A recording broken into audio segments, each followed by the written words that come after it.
I have a question for you, and then I want to shift gears a little bit Okay, no in the problem. education side, because you said you were helping teachers with annuities, and I think annuities are great. I have not heard anyone mention annuities on this platform as something that they were speaking to in those environments. Can you just share, like, what is an annuity?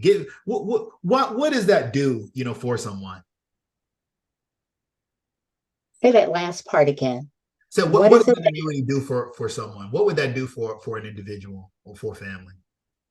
Well, for me, I think I still go back to the point that sometimes we talk too much, right?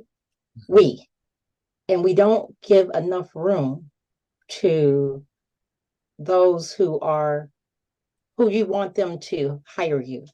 So, what does that feel like? Is that what you said? What does that feel like on that platform? Well, saying from an annuity standpoint, you mentioned the annuity when you were speaking to the to teachers about their annuities for their qualified tax plans. Oh, Um, oh, okay. Share, kind of what is an annuity, because we hear a lot about life insurance. We don't hear a lot about annuities in conversation. Okay. Now, you've got to find the tie-in. You've got to always find, why are you doing this, right? And when I first started out, we used to talk about the three-legged stool. Mhm. That what when you tell me what it's going to look like when you finally say, I'm tired of this job, you get them to talk about that. And when you're talking about that, now you're talking to usually, we're talking to the decision makers, right? And you're talking about the annuities, you're talking about that. And people sometimes get stuck in this, okay, retirement. Don't talk to them about retirement. Talk to them about, what will their life look like? What will their next chapter look like? What do they want it to look like? You bring them into that. Now, that's one point. Now, you're talking to the decision maker. And you're also saying, uh, how much do you want to help your employees? If they put in and you share, you have a sharing, right?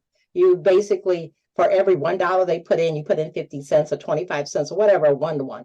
So, in that particular point, when you're talking to the decision maker on qualified monies, and that decision maker can be the owner, the CFO, or it's the person that's sitting here who's about to, um, maybe they are going to leave this job and they've got some monies over here, right?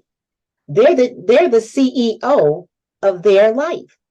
So Yes. you've got to get them to think about, what does the next chapter look like and how that works. Most of us have been focused, or we have been steered to just talk about what the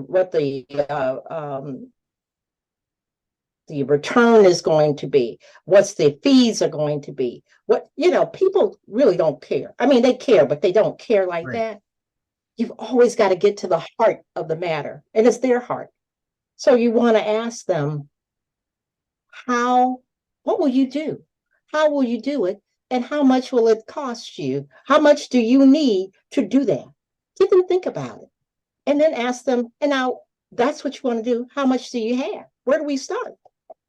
So that, people will stop, and I've actually had folks stop and go like, okay, you do a calculation for me, they've got all the new wonderful calculations, and say, everybody talks about being a millionaire, but a millionaire is not always what it is, all right? But you have to say, it really is about not how much you have, but how much you keep and how well you manage it.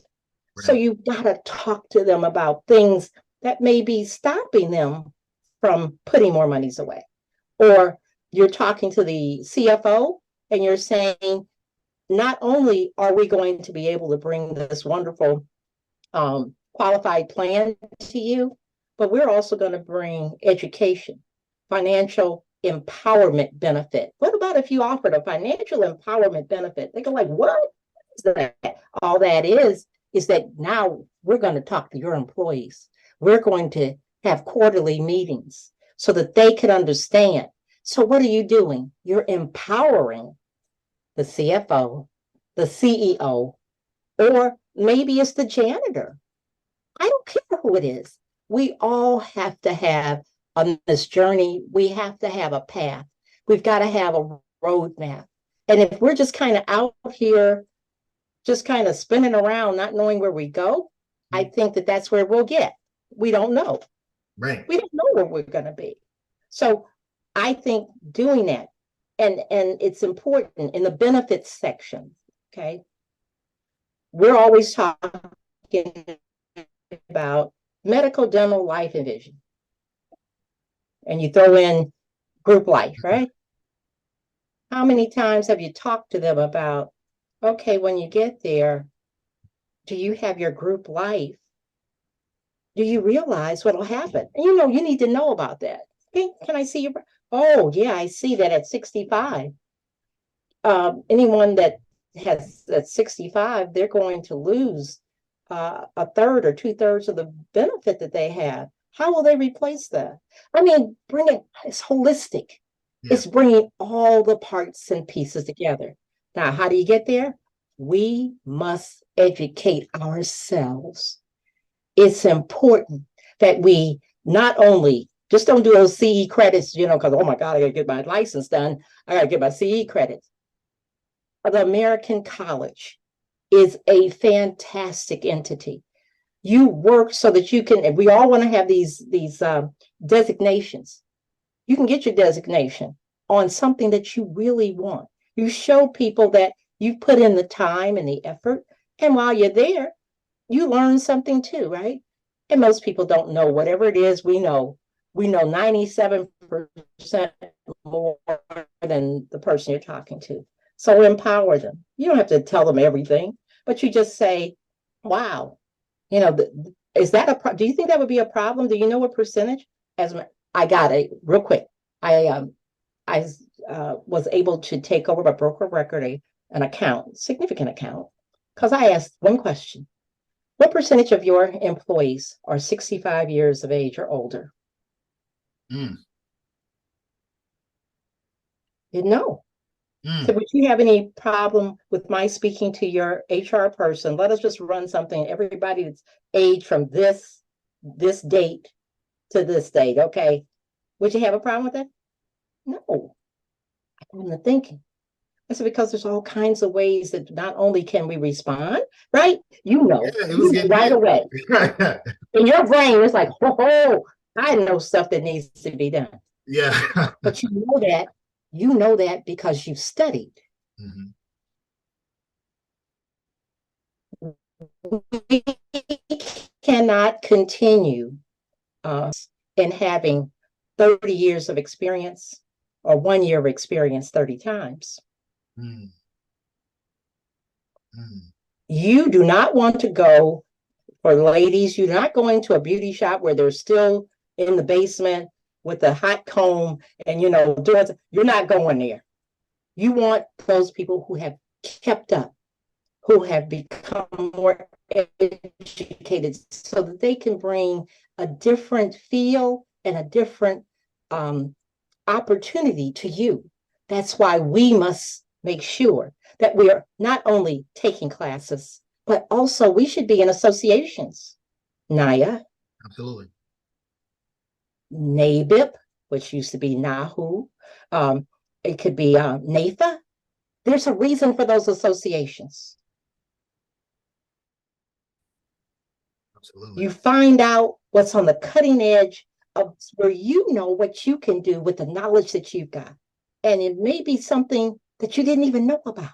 And now all of a sudden, you've gotten yourself empowered. So education is crucial. I didn't mean to go on and on, but that's what I do. I'm sorry. No, I love it. No, listen, I'm just listening. We're here on Zoom, but what I'm really doing is sitting at your feet. That's what I'm doing right now, proverbially. I want to shift a little bit, and I want to go back. You mentioned 30 years. Now you've been licensed in this industry since A long time, since 81. 1981. 81, which is interesting. 42 years. 42. 42. 42. Your license. And it's amazing. See, I'm only seeing 48 years old. Isn't that amazing? I'm kidding. I'm sorry. Go ahead. Right. When you get licensed at 6 years old, I mean, hey, that's special. Okay. But I mean, your license is just a couple years younger than me. Actually, it's interesting. But so take me back to Kathy Conley-Jones, 9 years old. What were you dreaming of? What were you dreaming of being when you grew up? There were only two things I wanted to be at that point. I wanted to be either a doctor or a teacher. The reason I wanted to be that is because I thought those were the two people who had control of their own lives. That's what you thought. That's the dream of young people. Yes. But you never let those dreams be dashed. You don't say, oh, you can't do that, or that's not. Don't tell them that. Let them be free enough to dream, because your dreams get bigger. That's right. Your dreams, that sometimes they get so big that you have to bring them down yourself, but you bring them. You don't let anyone else narrow your dreams, right? And for me, I've always, once I got in this business and I met some incredible people, I forced myself into meeting individuals. I would go places that I didn't have the money to go, but I found it, I scraped it up, and I'll be darned, I meet someone that's there that I can talk to. And I'm not talking about insurance. I'm talking about what I do. And I think we have to crystallize what we do. Not I sell insurance. Nobody wants to talk to you.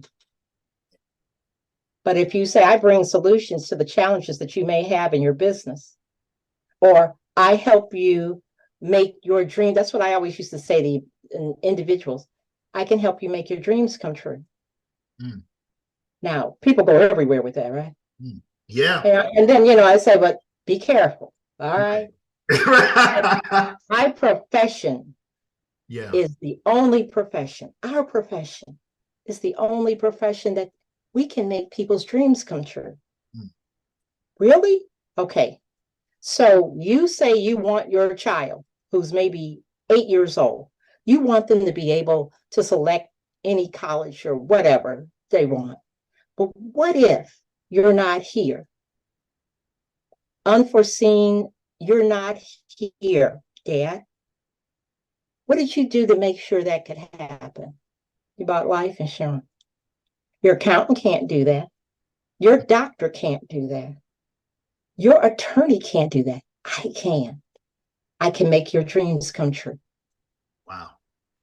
You want to make sure that if you're ill, that there's the ability to go to the right doctor to get the right outcome. What can happen? You got medical insurance, but guess what else we did? While you're going through that, we put in some critical illness, or we put in some supplemental, some disability. We did something that brings discounted dollars to your table, to your family. So all of a sudden, I can make your dreams come true. And even if you're in your investments, and I say, tell me what it is you want, you tell me.